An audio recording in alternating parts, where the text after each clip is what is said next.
Thank you for tuning in to another episode of Two Dudes with Attitudes.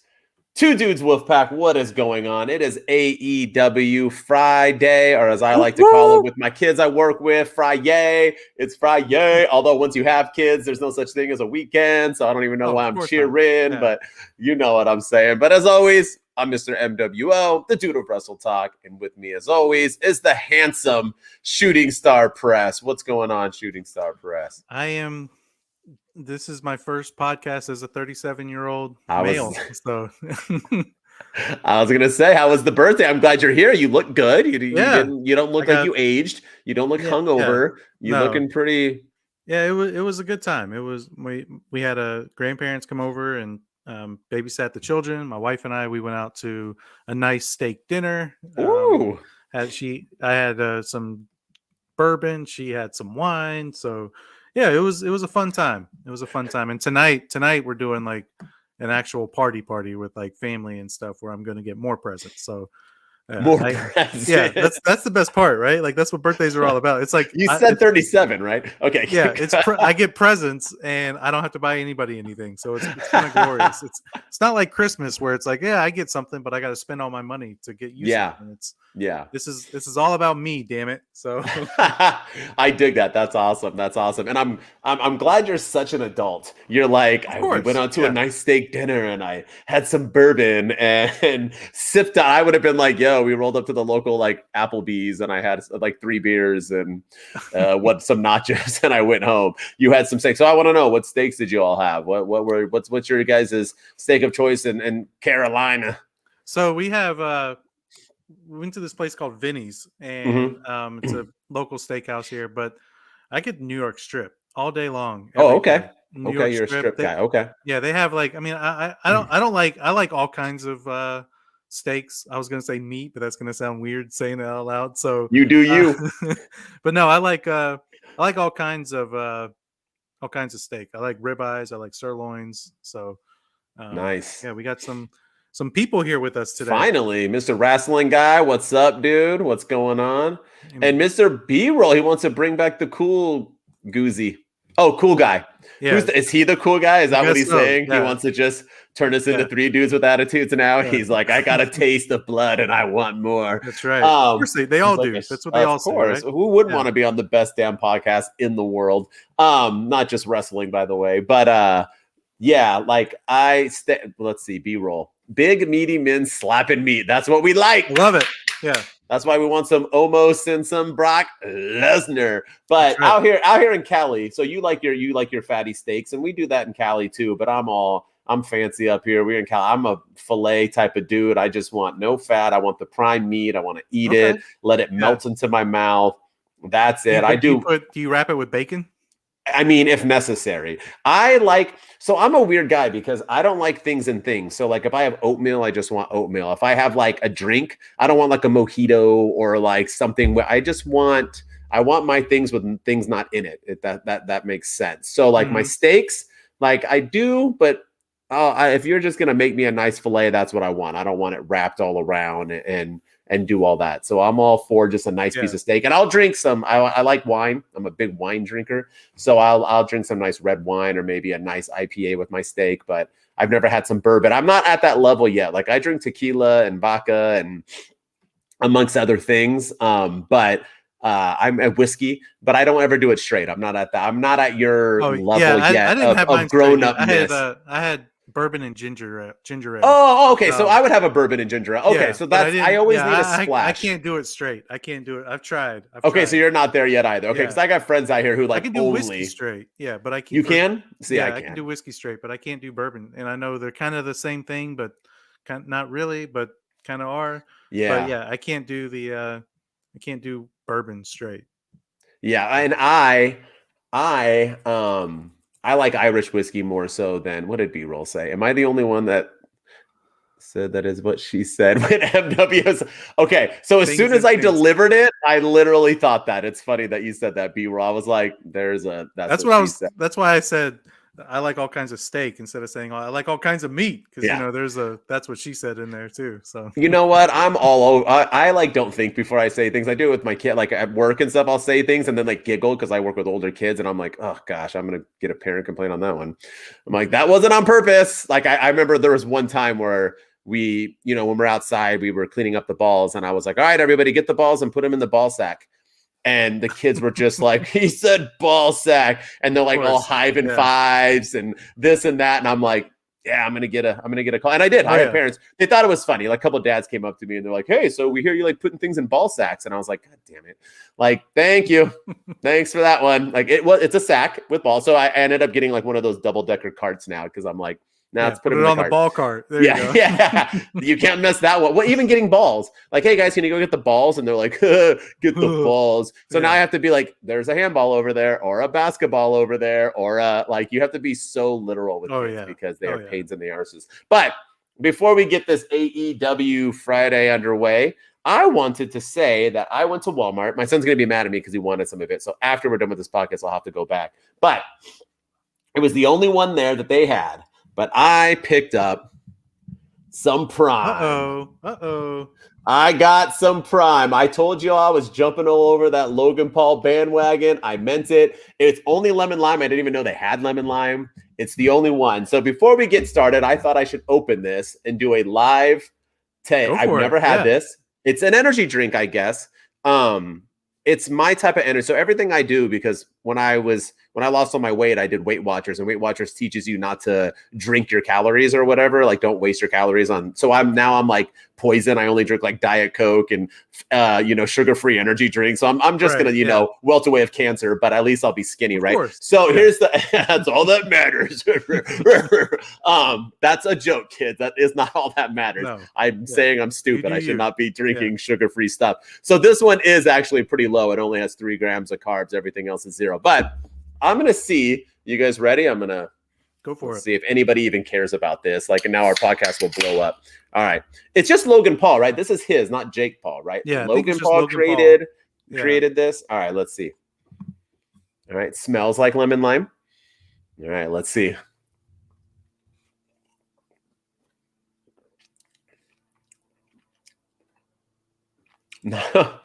All right.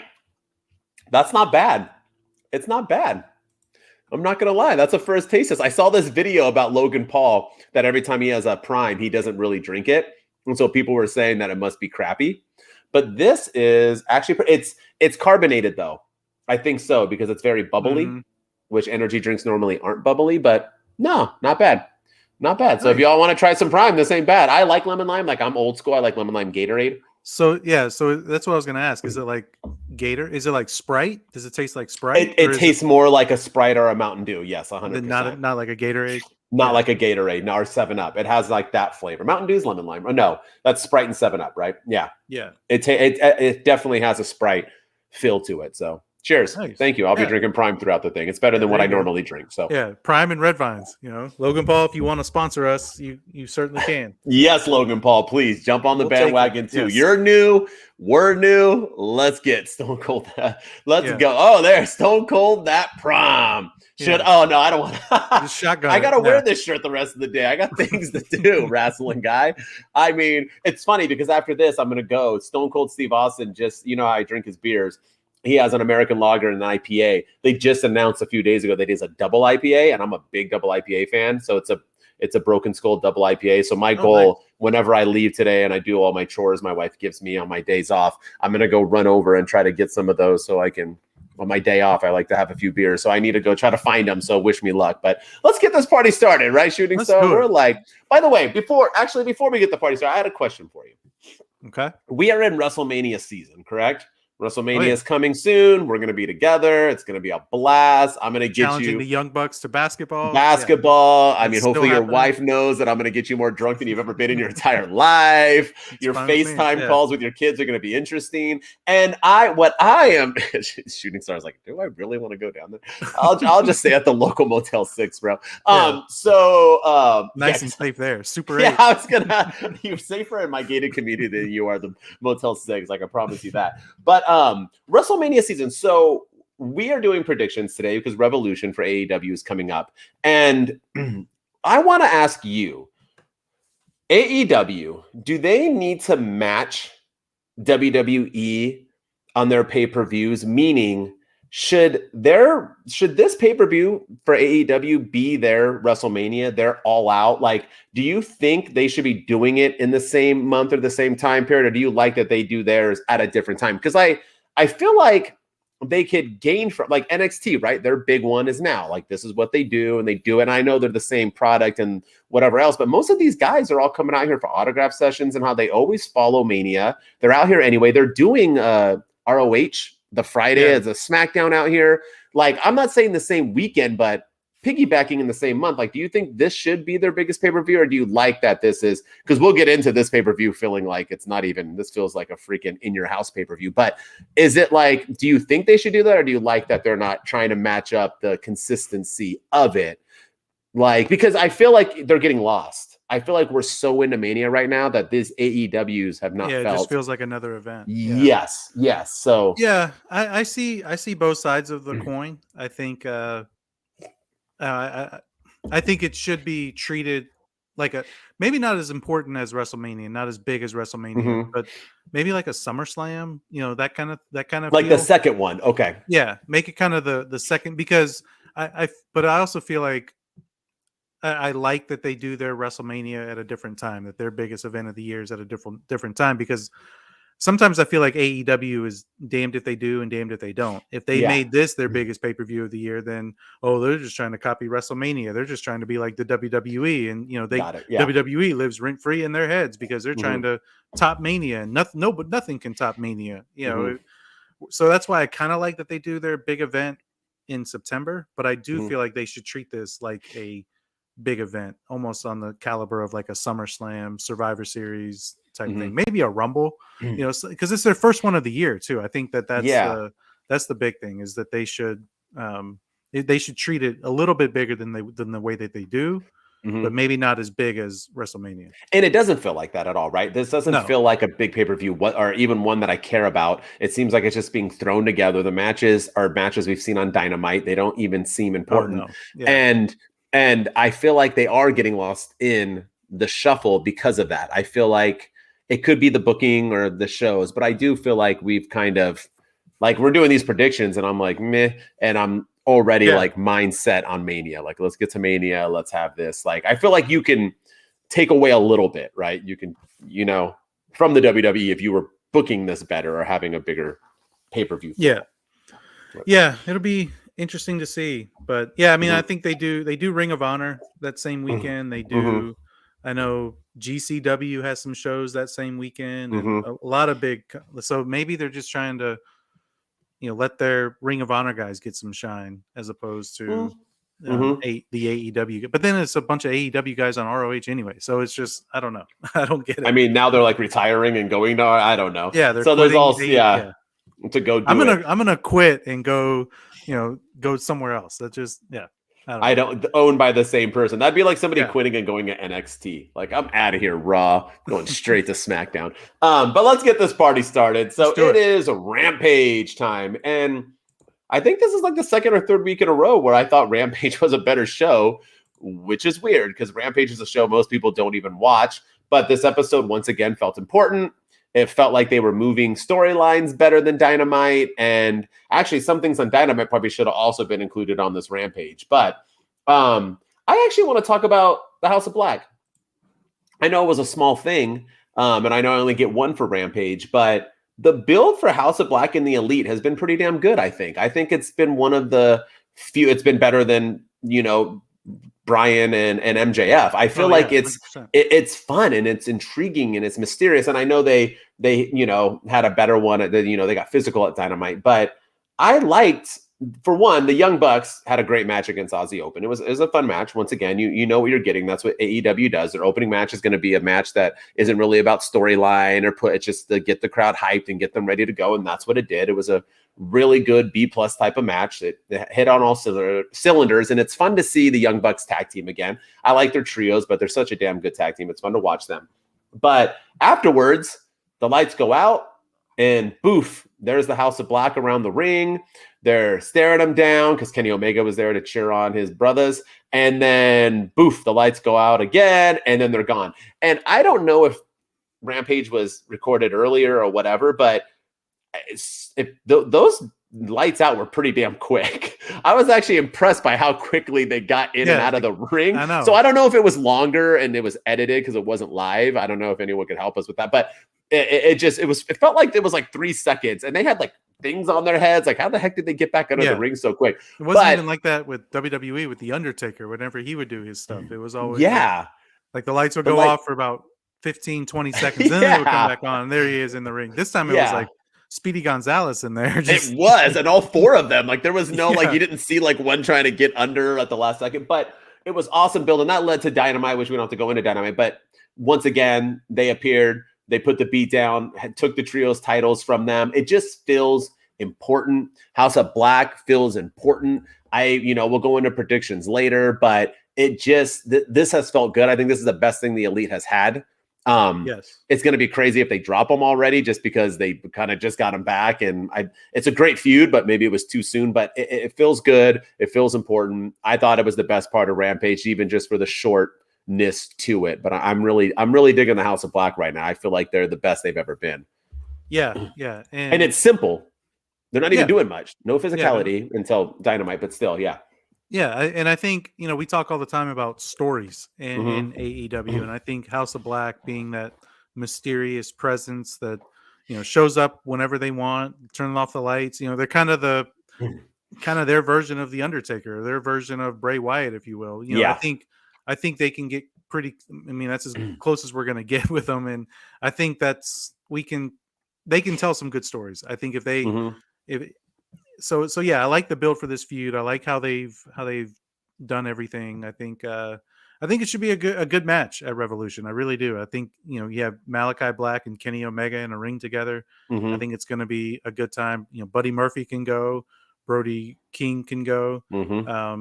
I think it's going to be a solid match. I think and maybe that's what AEW needs is some good storytellers, and I think these guys can tell some good stories. And I think the build for this has been a good example of that.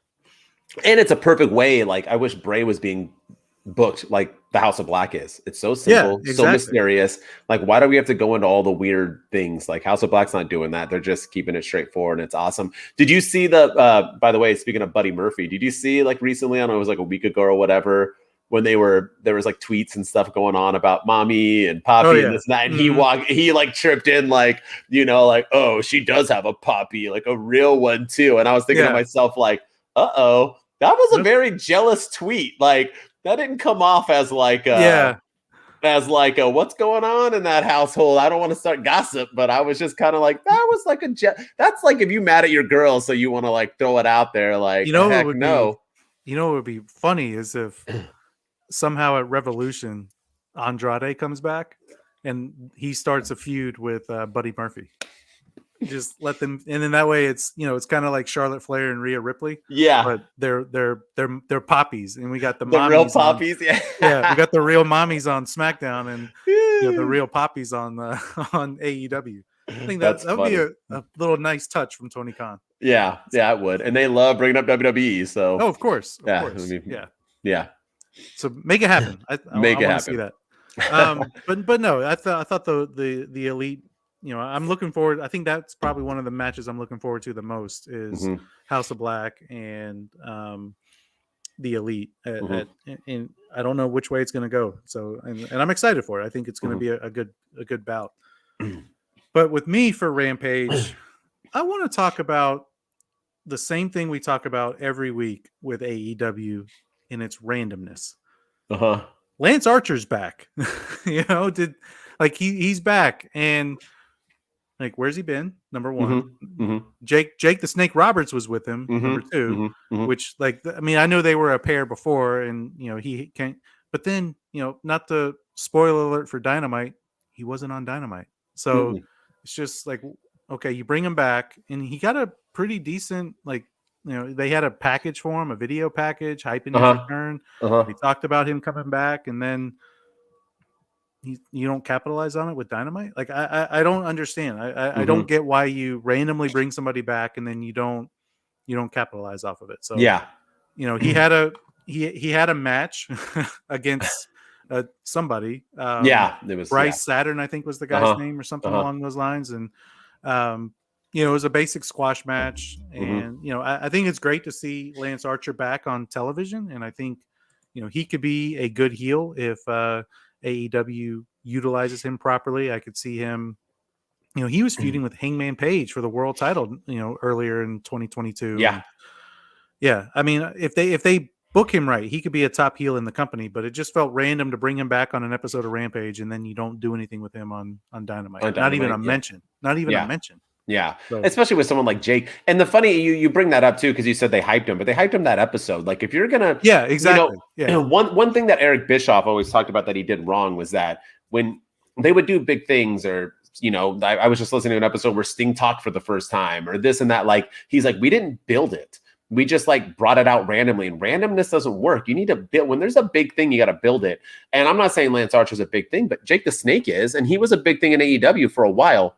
Why wouldn't you promote Jake the Snake coming back on Dynamite, saying, "Hey, this week we're going to promote it and hype it"? And they just like came out and they got good pops, but like you said, it was totally random, totally weird. It was nice to see Jake again, and I don't mind Lance Archer. I mean, he is what he is, and I'm glad he has a job and he's going to wrestle again, maybe. But that's, hopefully, like you said, that's the MO of AEW, right? We have too many guys. We bring them back, take them, it's like Hobbs, which we'll get into on Dynamite. Like, hype them, take them off the screen for 6 months, and then let them win a big match. Like, and then we'll take them off the screen for like 3 months, and then, we'll bring back Wardlow, or we'll do, we need some consistency in this piece. The Jericho Appreciation Society is on every single week.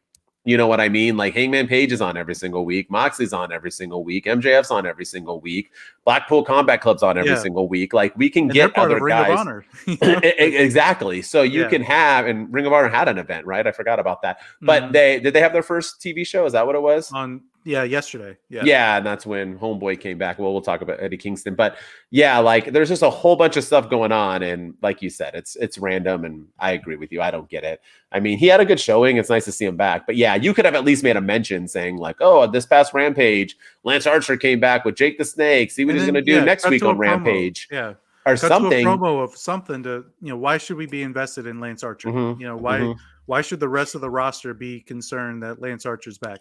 Put him in the ring with Big Bill. I think they would have a good match. Two beefy men going at it, two beefy men slapping meat. Like say around here. Yeah. So, let them have it. But like, why should we care that Lance Archer's back? You hyped him on Rampage, and then you don't do anything with him on Dynamite. It just a random thing. And I agree. AEW is full of randomness. They are. And speaking of that, let's go into AEW Dynamite, because holy guacamole. Yeah. Once again, Rampage started off pretty good. I was like, okay, this is the go-home show for Revolution. Okay. I was super stoked, and this was possibly the worst Dynamite I have definitely all year. I don't want to say ever, because they've had some misses, but this was pretty bad. And it's even being told it's bad, like, on the people who support AEW. This was a pretty crap episode. I don't know what they were thinking for a go home, what they were doing here. There was one good thing, and I'll get it right out of the way right now, and then we can tear apart the rest of this Dynamite. But Christian Cage, once again, came out and did his damn thing. And I'm starting to think a little bit, because I've said this on record thousands of times. I always was a bigger Christian Cage fan than I was an Edge fan. I always thought Christian Cage carried it. I think one of the best title feuds in the last 15 years or whatever was Christian Cage and Randy Orton, when he needed one more match. And I thought when Christian Cage came over to AEW, he was doing his dang thing. And when he was the Impact champion I mean, he was great. He has been killing it. I like in his promo that he talked about winning a belt again, because that means at least he's going to wrestle, unless it's just another AEW magic trick where they're a little illusion. But I think a lot of the times Christian Cage is cutting better promos than MJF. And I'm going to put that on record. That promo there was a better promo than MJF has done in the past while. And I know Christian Cage kind of talks about the same things. He's insulting, and he's this and he's that. But dude lit it up. Dude is smooth. He knows his pacing. He waits for the crowd. He reacts. Christian Cage, like, got me pumped for him to wrestle Jungle Boy. It made me excited And for that match, and I wasn't. What were you gonna say? You know why? Why? Because there's a story. Story. There's Thank a story you. there's a story that we're invested in. Uh-huh. These guys, these two guys were best friends, and they were Christian Cage was kind of looked at as Jungle Boy's mentor. And then all of a sudden, Christian Cage or Jungle Boy and Luchasaurus are in the tag division. Christian Cage is helping them. They're in trios matches, and it was a good. I mean, it's a long-term story. And then Christian Cage turns on them, and it sets up this feud that's been going on since September of last year, where Jungle Boy hasn't really been able to get his hands on Christian Cage because Christian Cage tore his triceps just like CM Punk did, and so now he's had to miss time, and Luchasaurus had to do his battling for him, and so I think and I think even the video package they showed during Dynamite, where they showed all of this. They talked about Christian Cage when he won the title, and they showed the whole video package of him and Jungle Boy, and then he turned on him and he betrayed him. I'm hyped for the match. And it's amazing what one little story can do to get you invested in a match. And I think, I loved it. I loved everything Christian Cage is doing. I didn't really understand the response from Jungle Boy a little bit. I was like, okay, he's doing the Darby Allin House of Black thing right now with the black and white thing with the graveside and the Christian Cage, but and the tear coming down his eye. But I dug it. And I'm digging the build for this match. Has been this and House of Black have been two of the best builds for Revolution. Yeah, and like you said with this, I didn't understand it either. I don't know. Is he burying him forever? Is that what the thing was? I think it's because Christian Cage said, "Over my dead body, will you win a championship?" And so that was his retort, but it was obviously pre-recorded, so yeah. But the thing is too with it is that it at least showed their past. It showed their story because there's highlights of them and the whole time and the betrayal and this and that. So it did its point. Best part of Dynamite easily. Mr. B-Roll, heel Christian is best Christian. He is correct. Absolutely. So, yes, sir. Good stuff. Yeah, that was one of my favorite. The highlight of the night for me was Christian Cage. But I want to talk about the Orange Cassidy. The opener against Orange Cassidy in general. Orange Cassidy against Big Bill, and then the ending of the main event, if you will. So 3 weeks in a row now, Orange Cassidy has opened up Dynamite with an All Atlantic Championship match. And 3 weeks in a row, he has performed. It's been a banger. It's been a great match, a great way to open the show. But now, flash forward to the tag team battle royal, because the best friends are hurt, even though they're standing backstage with, it's kind of the Drew McIntyre Sheamus thing all over again at the Royal Rumble, but they're hurt and they're not cleared to compete. But Danhausen, first of all, I'm glad we're seeing Danhausen in the ring. I'm glad we're finally getting more in-ring action with him instead of just being the goofy character that he's been. Yeah. But he decides that, we can do it. We're best friends and we can compete in the battle royal. And, even though the doctor is clearly working, he just didn't clear best friends. And then it doesn't sound like he's clearing Orange Cassidy, but Orange Cassidy's like, I don't care. So that's all it takes to get into a match is just not listening to the doctor. Okay. But anyway, that's just tell me. So they come out and they end up winning the tag team battle royal, which, I don't hate it. I don't hate it at all. I still think this tag team match at Revolution should be the Acclaim versus the Guns in a typical tag team match. Yeah. I don't hate that Orange Cassidy and Danhausen are being inserted into the match, but it just tell me you don't have a plan for Orange Cassidy without telling me you don't have a plan for Orange Cassidy. And this was a prime example of that. The question has been a lot floating around. What are they going to do with the All Atlantic Championship? Who's he going to feud with? What's his long-term feud with? What's he going to do at Revolution? Well, now we know. We know he is going to be in the tag team match. And they don't have a plan for him. They don't have a plan for him in the All Atlantic Championship. And I honestly wish. I don't hate seeing Orange Cassidy in a tag team match, but I wish he was defending his championship in a solo match, in a one-on-one match, instead of being put in this tag team match. I agree. And, The match was fine at the beginning. It was a good match. Orange Cassidy did it. I mean, Big Bill did his thing and so Yeah. on and so on. But I'm such a big Orange Cassidy fan, so it's hard for me to be mad at it or what's going on. And he's been defending his belt a lot. So if he's not going to defend it at Revolution, it's fine. But Mr. B-roll, Danhausen has the power to cruise. And yes. And I'm glad Danhausen is doing something, but Yeah. here's my thing. Number one, that tag team battle royal match was probably the worst match I've seen all year in all of wrestling. It was atrocious. For one, what the heck? What the heck was going on in this match? Like, I didn't know who was who. I didn't know time. Like, were the times all different? You just get to people were just coming out, going in. The teams were so like mixed match that it was hard to follow. It was sloppy, and you're gonna tell me. I mean, the match was so bad, I literally zoned out. I was like this half the time, like, yeah, that's how I felt. Yeah. Like, what is happening? But you're gonna tell me that you took the tag team championships off the hottest act in maybe all of wrestling, debatable, and give it to the Guns so you can have a 4-way match at Revolution between the Guns, the Acclaimed, Danhausen and Orange Cassidy, and Double J and Jeff Jarrett and Jay Lethal. You took the titles off because this is where you're going with it. And people might say in the comments or whatever, well, it's a lie. Where is it? No.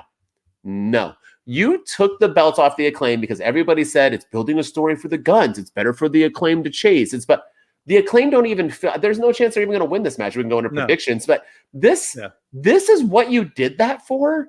This is why you took the belt. Well, they don't need the belts. Maybe they don't, but they were the hottest. This is why even take it if you're going to do and not even a 4-way between, no FTR, no. This was atrocious. I have no idea what the heck is going on. This whole thing is a mess.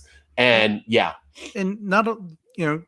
also had a battle royal last week. We've had 2 battle royals in a row on Dynamite to determine the last 2 teams. Like, do we need 2 battle royals to determine the final final 2 teams of a fatal 4-way? Just have it be the Guns versus the Acclaimed. Just leave it the way you had it. I don't get it. And then you had Aussie Open, who had a really good match with the Bucks on Rampage, and they're just afterthoughts in that whole thing. And then you've been pushing Top Flight, who also have wins over your trios champions, the Young Bucks, recently on Dynamite, and yet they get nothing as well. So I don't know. I don't understand why you've been pushing these teams and giving them spotlights on Rampage and Dynamite, and especially Top Flight. I thought Top Flight deserved it especially over Cassidy and Danhausen. And that's not a knock on Cassidy or Danhausen, but you've been pushing them. You've been building them. Let them get a shot at the tag titles. But I don't know. I don't get it. I agree. I don't get it either. And once again, if you were going to do all this and build a 4-way match, it needed to feel important. You put random people in it, and I don't get B-roll saying, I think the plans were to have FTR, and I think FTR is no longer coming back.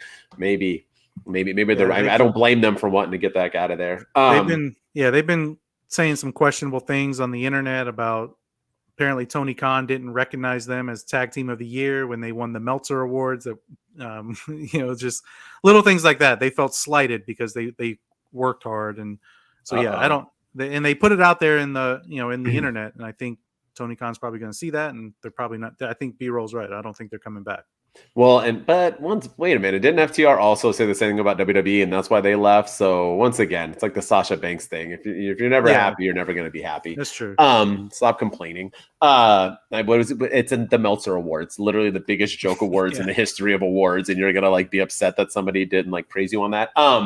My second thing is I just want to talk about this Dynamite in a whole, and I'll let you do MJF or whoever else you want to do. But this Dynamite, for one, like I said, was probably the worst Dynamite I've seen all year for sure, and for a long time. But the thing that upset me the most about it is that this was your go-home show for Revolution. And all you had, which we already talked about, was the House of Black build There was real, I mean, you had Soraya in them, but it was like the same old, it just felt, these matches I felt like also went on too long. I felt like that Battle Royal went on too long. I felt like the opening match went on too long. You could have cut these matches a little bit shorter and gave more time for promos and for build. You had Powerhouse Hobbs. He had a ladder match. It wasn't bad, but Powerhouse Hobbs won, right? And then he goes to face off against Samoa Joe, and then Wardlow comes out. Weren't we just here? Wasn't it them three literally the last time we defended this belt? Yeah. And we're right back. Like, what? I'm just, you had a chance to give it to somebody else. Add Sammy into the mix or anybody else your heart desires, and you added in Hobbs, who literally was like, I think the problem is too with these AEW superstars is that they disappear, and then when they come back, they get inserted instantly into something important. You have to build these people. Why couldn't Hobbs get some wins? Why couldn't Hobbs put a beat down after the person who won and said, no, this is my, build him up and then give him a shot? Because what's going to happen? Is Hobbs going to beat one of these guys afterwards? No. So why are we, I have no idea what the heck the point of this show was. It didn't build me up at all. It didn't get me. I'm not excited for Wardlow and Samoa Joe. And are they going to add Hobbs in? I'm not even, even with the end with MJF and Daniel Bryan, which I'm assuming you'll talk about, I'm not even hyped. I'm just, this Dynamite was just, I felt like meh. It felt like a Dynamite that you would have in the middle of the month when you have nothing going on and you're 5 weeks away from your next pay-per-view. Like this was your go home show. And this is what you brought to the table. It was really bizarre. It's like they don't care because Mania's here. Like they're just like, whatever. Yeah, maybe they're phoning it in too. Or it felt like they didn't realize that Revolution is on Sunday. I thought they probably were like, oh, we got a couple more weeks, and it's like, oh crap. No, it's this week. We all do that sometimes. It's like, oh yeah, that's on March 13th. And it's like, nope, that's March the 6th. And, oh, okay, well that's weeks away. Nope, that's next week. This Dynamite, it was not a good episode. And no, I've been critical of them for being formulaic because they start off with a match and then they end with a match. And at least this time they tried to end it with something a little different. Yeah, Bryan Danielson, but even that segment just felt flat to me because. Should we get into it? Do you want to bring it up as your last topic? All right, let's bring it up. Yeah. So Bryan Danielson cut a promo and basically dropped an F-bomb and had. Is that what that was? That was like radio silence forever. They censored it out. He said he was going to kick his effing head in. Got it. And that was it. That was it. And then the fans, I think, were chanting something too. But MJF didn't say anything. He didn't say a word. And I don't know if he's playing the scared heel of like, oh my gosh, what have I gotten myself into? And now I have to go against this version of Bryan Danielson for an hour on Sunday. But I don't know. I didn't like it. I didn't like this at all. I mean, Bryan Danielson is great on the mic, and I thought this was his best promo that I've seen from him in AEW in quite some time. So I'll give him credit for that. But the MJF thing, and this guy's your champion. This guy is the guy who says he's the devil himself. And then one week he's the devil, the next week he's the monster, the next week he's the alien, whatever character he comes up with, because he's going to take things over. And then all of a sudden he's just like, he doesn't say a word. He's speechless. He looks scared. I get what they're doing. It just fell flat to me. And I thought it was it was also one of those things where I was watching it and then Dynamite ended and I was like, that's it. Yeah. Like that. They were I'm watching the Big Bang Theory now because Dynamite's that's not bad. It. Yeah. I mean, Penny's always, I love me some Kaylee Cuoco. Well, but yeah. But yeah, it was just like, that was it. That's the buildup. That's the final encounter between MJF and Bryan Danielson is Bryan Danielson getting all the words in and MJF not saying a word. And did they even mention the Iron Man match that he was going to beat him for 60 minutes straight? I don't think he just. Then he talked about his own wife and how he wouldn't let him even marry his daughter or something. And I thought his daughter was like babies or and young. how MJF deserved to get stood up and Yeah. left for the engagement, and Uh-huh. yeah, so it was just all kinds of. I mean, I like it when wrestling does go, a little personal sometimes. Like we Yeah. praised Seth Rollins for talking about Matt Riddle and his family, Mm-hmm. and we talked about Becky Lynch a few weeks ago, or Bailey and Becky Lynch, when Bailey dropped that line about Seth only marrying her because he knocked her up. Mm-hmm. I like it when they do things like that, but this just felt too much. If it was a Yeah. little too much, and it was just like, and we heard it before. It was the same thing that we've heard for the last couple of weeks. It's I love my family, I love my kids, I had concussions and I came back, and Mm-hmm. I'm here now, and I'm gonna win that championship, and I'm gonna kick your head in. Just wash, Mm-hmm. rinse, repeat, same thing over and over. And that's what I wanted to get at, and that's what's different than the bloodline storylines and things going on in WWE is that this feud started with William Regal, Yeah, and that's why they did it. And then he made him jump through obstacles to get the match, which seems like an eternity ago. And then after that, all they've done was bash each other about families and who's more important. And it's the same stuff. And this is like a prime example of last Wednesday when I asked you in B-roll if, should Cody and Roman have the face-to-face, or is it better if they don't, or so on. This is like a prime example of how being around each other too much is bad for television and bad for build, because we're kind of bored of it and they ran out of things to say and do. And why did they have to talk every single week? Why can't you build a storyline without having to constantly interact with each other or talk to each other? Sometimes too much is, well, actually all the time, too much of anything is bad. So I think this is a prime example of this. And I think this is why we've missed where we're where we're going with this story and why none of us care. No one thinks Brian's going to win. No one think, and when this is over, then what is he going to do? Is he going back to Blackpool Combat Club? Is he? It just, like I said, I'm lost with this. This is your main event, and this is his first title defense, correct? MJF's first title defense. Second, yeah, because he had that one match with Ricky Starks. Oh, Ricky Starks, but his first like pay-per-view. His first pay-per-view. Yes, I forgot Ricky Starks. Yeah, so I mean, it just doesn't feel important at all. And I mean, I'm sure they're going to have a hell of an Iron Man match, and I'm sure it's going to push them. And hopefully in the end it works, but I can care less about this match. And I like what you said too, that we finally got the promo at the end instead of a match, but then it was like a miss. Like Brian, Danielson did what he needed to do. He cut a good promo. It had energy and he delivered it and it felt impactful. It's just what was said and MJF not talking. I didn't dig it. I know some people like it because it silenced him and now he'll want revenge on Saturday or whatever because he was silenced, but I don't know. It was a big miss for me, and I thought it was and you're right. It did just end randomly. There was no like ending abruptly to it. Mm-hmm. Yeah, it was just like, oh, did they run out of time? Did they mean for that to happen? Was MJF supposed to say something and they didn't? It just ended, and yeah, I didn't dig it at all. So, but one thing I think we've got to talk about Eddie Kingston too. You okay? He quit AEW, so that's the story. Yeah. Wink, wink, nudge, nudge. He was in the tag team battle, or he was in that ladder match, I think. He was in one of there was too many extreme matches on. Yeah, all over Dynamite as well. It was all over the place. I can't keep up with who was in what. He wasn't even in that match. He disappeared for the whole. Yeah, because him and the other guy, Ortiz. Yeah. They took their talents to the backstage area and started fighting, and then. Yeah, and then all of a sudden you see an interview backstage with Renee Paquette, and he tells everybody that he's quitting AEW. So wink, wink, nudge, nudge.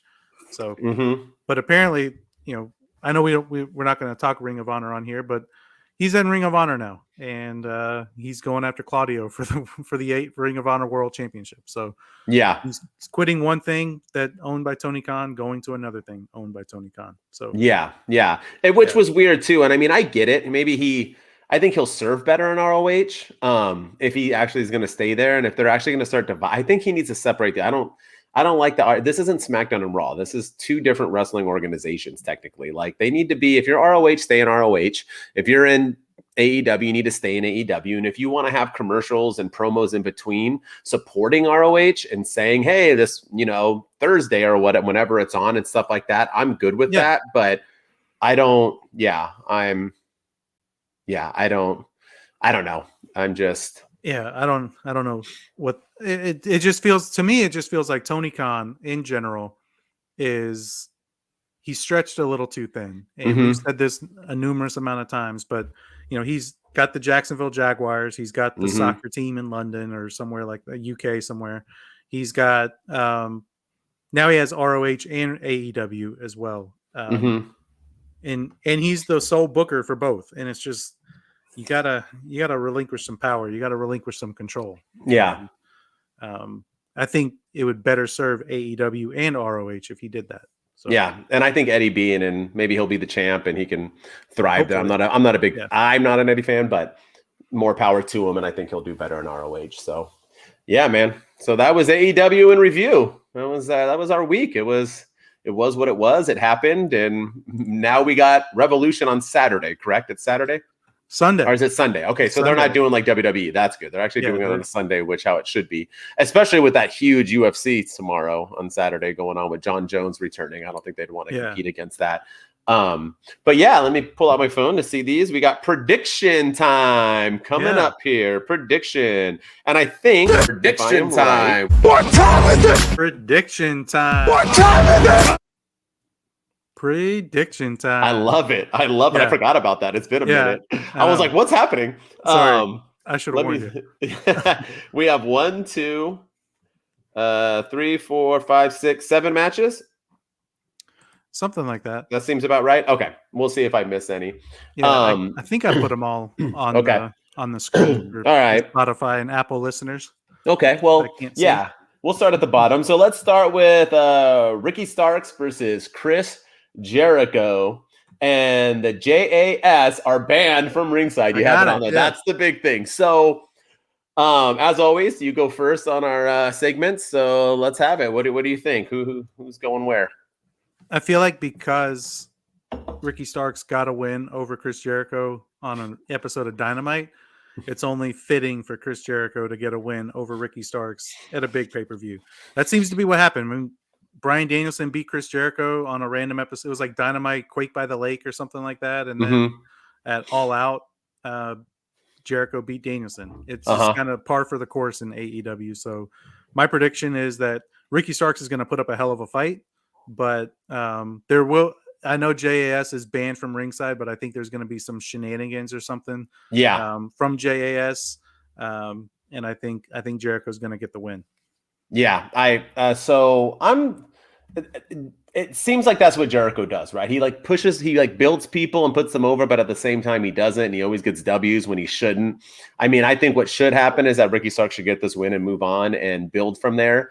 But not only did Ricky Starks get the singles win, he also got like a tag team win right after. So they're trying to claim he's like 2-0 against Jericho. So with the JAS banned, I think 100% that is saying that Chris Jericho wins. And I agree with you. I think he's going to go over on Prime pay-per-view time and take that from Ricky Starks and push Ricky Starks down. The Trios Championship match, we have the Elite versus the House of Black. This is a tough one. I think this is one of the harder ones to kind of predict. Well, no, some of them are because these builds are like kind of whatever. It's hard to choose someone when there's no story. But the Elite and House of Black do have a good... I want the House of Black to win. Oh, wait, it's your turn. You go first. You do it. Always you. I just literally said it. I'm too into it. It's all right. It's all right. Go. House of Black. I want them to win. I think this is the time to right the ship with House of Black. You have a second chance. You don't get a second chance often with some guys, and I think it's time. I think it's time that House of Black gets some gold in AEW. They've been built back. Since they've come back, they've been booked to look strong. They look unstoppable. They look dominant, and I think the Elite doesn't need the championships. They're a group that they can compete in tag teams. They can compete singles. I think it's time we get Kenny Omega back in a singles run in AEW and let the Young Bucks go back to tag team work, because they need some tag teams to feud with the winner of our tag team championship match that we're going to predict. So yeah, I'm going to say House of Black gets the win here. All right. I'm going to say I want the House of Black to win. I do. But I think with them taking the trio titles and holding them, I think that was a sign that the Elite's going to win. I think the Elite will find a way to win this match. I don't know if it's by shenanigans or not. I don't think AEW is going to have House of Black win yet. I think the feud will continue. So I want House Black to win, and if they win, I'm going to be pumped. But I think Tony Khan's going to go with the Elite. I think he loves them too much, and they are the whatever majority people and in charge. So I think the straps stay on the Elite. Our boy Zach over here is asking, do you think there could be an X Factor in the Starks Jericho match outside the JAS? I don't think so. I think JAS will get involved maybe, but I also think that Jericho wants to win this match clean so he can prove a point and be like, see, I don't need him. I'm, a wizard or whatever he's calling himself. I could see Action Andretti turning on Ricky Starks and maybe joining the JAS. Or I could see maybe Anna J. AS have some, because she's technically not in the JAS, but she is kind of like she's Anna JAS, right? So I don't know. Yeah. So I don't know. I just think that I think there are some X factors. I think Action Andretti will cost Ricky Starks the match, but I don't think he's going to turn on him. I think it'll be like inadvertent and he'll like accidentally hit him or something, and that's how Jericho takes advantage. So. Yeah. All right. Women's championship time. House of Black needs to win. House of Black. Yeah. We got Jamie Hayter, the champ, versus Soraya versus Ruby Soho. Go ahead. This is hard, so I'm glad you're going first. Yeah. I don't know how this one's gonna go. This one's actually, this is a hard one to predict. The more I think about it, just based on her actions and everything on Rampage and Dynamite, the more I think you might be onto something with Britt Baker joining Saraya and Toni Storm and kind of forming like a little bit of the NWO third man. And I think that might be the case here. I think I could see her turning on Jamie Hayter and giving Saraya the win and joining that team. Yeah, so I wore this shirt for a reason, the Killer and the Pillar, because I thought maybe it was the last time it was going to be relevant. I want Hayter to win. I like her and Britt. I think they're good, but I'm going to go Saraya. I think that's why they brought her here. I think it's a good way. She can pin Ruby, not pin Jamie and Britt Baker, or Britt Baker will turn, like I had said would be a good thing, and then she can pin Jamie Hayter, or she can still pin Ruby even if Britt helps. But and then they put the beat down on Hayter afterwards. But yeah, I think they need to go somewhere with this team. They can't have Saraya and Toni Storm just be that group anymore. They need a new person, and I think Britt's the one that will put them I don't think over. It's Ruby. I think Ruby's they're throwing us off the scent a little bit with Ruby. I think that's why I think you might be onto something with Britt Baker. Yeah. She's definitely a distraction. Another there's a lot of championship matches. The AEW TNT championship match. Samoa Joe as the champ versus Wardlow. I'm assuming Hobbs isn't. He's just winning a future one, or he gets the next up. He gets the match on Dynamite. Got it. That's awesome. You win a match for Dynamite. You win the Face of the Revolution ladder match. Yeah. Don't even go to Revolution. You face on Dynamite. All right, who do you got? Yeah, who's facing Hobbs on Dynamite? Who's gonna fight for the chance to fight Hobbs? Oh my gosh. Samoa Joe. I think I think he's gonna win somehow. Much to my dismay, because I think he needs to go to Ring of Honor and be the king of television with the television championship there, or unify those titles and have him come on both. But I think he's going to win. I don't think it's going to be clean. Wardlow's going to put up a hell of a fight, but I think they just put this belt back on Samoa Joe. And I know we keep saying it. They need continuity with this championship. They need stability with it. And they had it on Darby Allin, and Darby Allin was crushing it. And then they took it off of him like 3 weeks into his reign just to put it back on Samoa Joe. I think it's too soon for Samoa Joe to drop it. But again, this is a hard one to predict because I want Wardlow to win. I think Wardlow deserves a long, lengthy run with this championship, but I don't know. I think Samoa Joe is going to do it. All right. I'm going to go Wardlow. I'm going to do it just because TK loves the hot potato. He doesn't ever want a champion to have the belt longer than 4 days. And I think with ROH having their TV now, I think they're going to just move Samoa Joe back over there and have him I and wouldn't move hate on that. with Wardlow and Hobbs. Hobbs is ready to be that heel. And But then we just saw that too. It's just, well, we're seeing the have Wardlow and same. I Hobbs. mean, same thing. I mean, I'm assuming we're not going to see Darby Allin for another 4 weeks, and he'll come back and jump into it after. Then have Wardlow versus Darby. I don't know what they're going to do, but yeah. So I'm going to go with Wardlow. Texas deathmatch time. We didn't talk about that, but they both cut promos this week talking about how they want to bleed and how they want more of it. And John Moxley versus Hangman Page. This is you didn't have that one. I don't know. I don't have That's because they don't feel important. They wrestle all the damn time. I forgot about it. So who do you got? Hangman or Mox? Oh my gosh. I'm gonna say I think Moxley's gonna win. I think so. I think it's there. It's on there. It should be on there now. But I think Moxley's gonna win. I think he's going to bleed. That's a given. Well, yeah. Yeah, that's what he does. He's gonna bleed all over the place. But what's the count? It's 1. Adam Page is 1-1. John Moxley is 1-1. Won twice. He beat him twice. That last one was their third match. Yeah.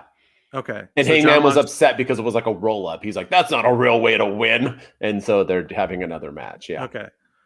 Yeah, I think John Moxley's going to win. I think Hangman Page should win, but I think John Moxley is going to win. Okay. I got Hangman winning. I think I still think they're trying to push Hangman as a viable contender for the title.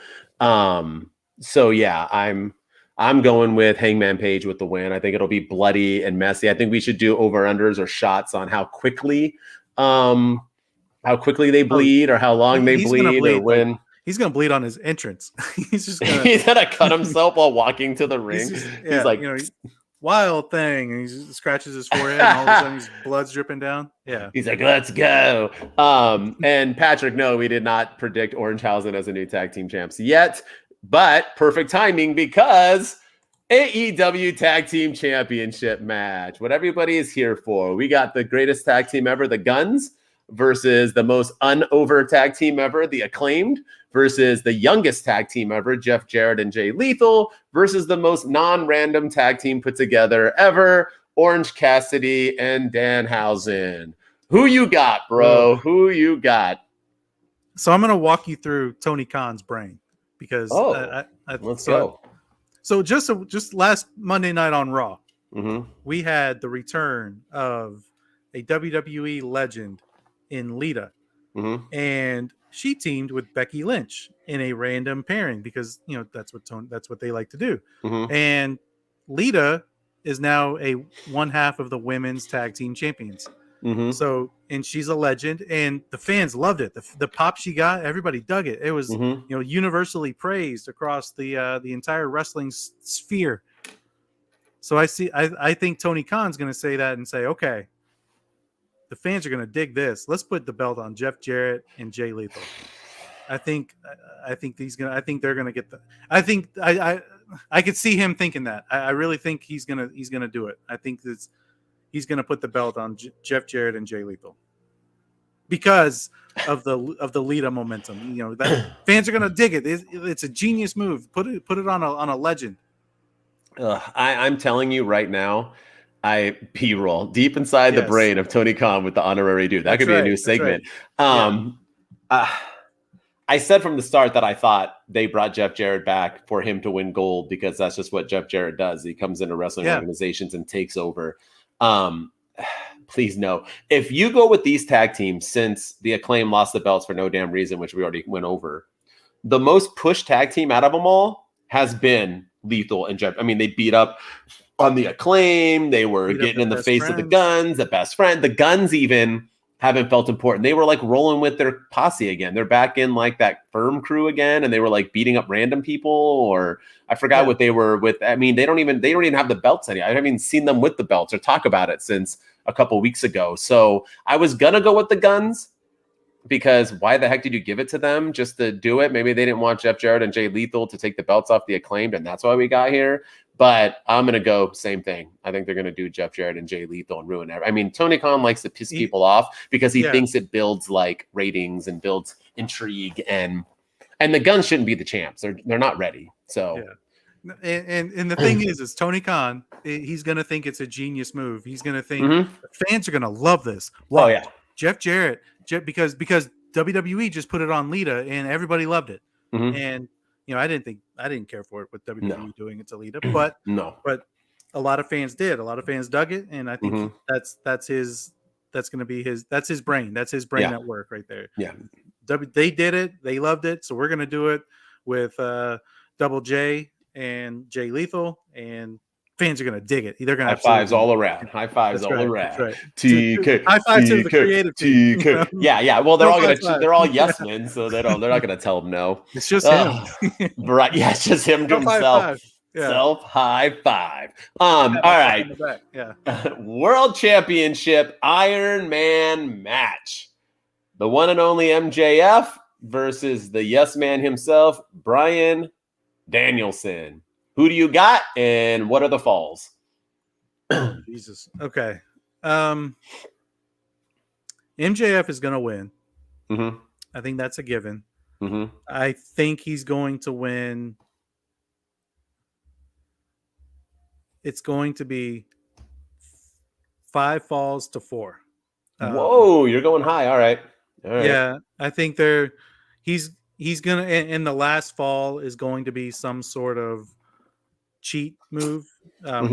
Brass knuckles, which is what started this whole thing with Moxley.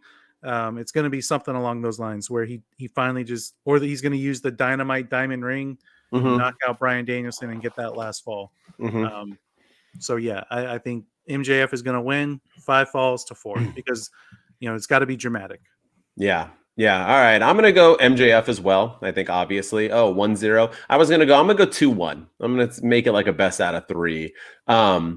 Match goes into he's going old school HBK Bret Hart. I'm going to go 2-1. I think Bryan Danielson will win the first one, and it'll build all this intrigue, and MJF will tie it, and then maybe even get 2 right after each other, bang bang at the end to seal his win, and the last one will be by cheating in some form, or somebody's going to come out and help him. But yeah, I'm going to go MJF. I'm going to go 2-1, and it's going to close out Revolution, and we'll see how this card goes. We'll see how it goes. But MJF definitely needs a win. You can't take the belt off him yet. Yeah, I think there's going to be, I will say this about Revolution. I think the card actually looks somewhat decent. I just think the builds of how they got there it has been poor. But I think the wrestling will be great, and always, I think it should be a fun night. But I didn't like how they got there. Yeah. Oh, did we do Jungle Boy, Christian Cage? Are they official? They are, right? Okay. Yeah, let's do that. Jungle Boy versus Christian Cage. Good job. I have that one on there. Yeah, I'm gonna go. Oh, you go first. Go. That's right. We'll go quick. Who you got? Christian Cage is gonna win with shenanigans. I Maybe agree. Luchasaurus comes back, or something along those lines. Christian Cage is gonna win. I agree. I go Christian Cage as well. I think they're going to build up to having the story continue. I don't think they want it to end yet because they don't really got anything else for these guys to do. So, yeah, I'm going to go Christian Cage as well. So that's 8 matches. That's pretty good. I mean, with that Iron Man match, dude, it's going to, once again, buckle in. It's going to be forever. Zach says MJF comes from down 2-0. Okay. I like it. Okay. I like it. All right, y'all. And B-roll's ending it with Jungle Boy has to win. I mean, we'll see. We'll see what they do. Shenanigans always. So that was AEW Friday, man. That was it. We will see you next Friday with AEW with the results and how we did on predictions. And hopefully Dynamite kicks into gear next week so we have more positives to talk about. And then Wednesday, we got WWE and the road to WrestleMania continues. So I'm sure we're going to have a ton of stuff with SmackDown this Friday and going on and on. Roman's on TV tonight. So yes. That should be he is. And is Cody going to be there? So we got a lot of stuff. So as always, I'm Mr. MWO. I appreciate you all for tuning in to another episode of AEW Friday and Two Dudes with Attitudes. And with me, as always, is the most handsome honorary dude, Shooting Star That's Press. right. Shooting Star Press. Yeah, go follow us, go rate us, review us. We're on Apple, we're on Spotify, we're on the Twitch. So go follow us there. We're on YouTube. Yeah, so go subscribe as well, because the more subscribers we get, the more cool things we can do and the more attention we can get. And I think we're a pretty damn good podcast. And I agree. the feedback we've received has been pretty positive for the most part. So yeah, share, tell your friends, tell your wives, and keep coming, because we the dudes. We the dudes. Dudes, that's right. We the dudes and you the twos. Let's That's right. go. There Thank you you go. all. We'll see you Wednesday. Cheers.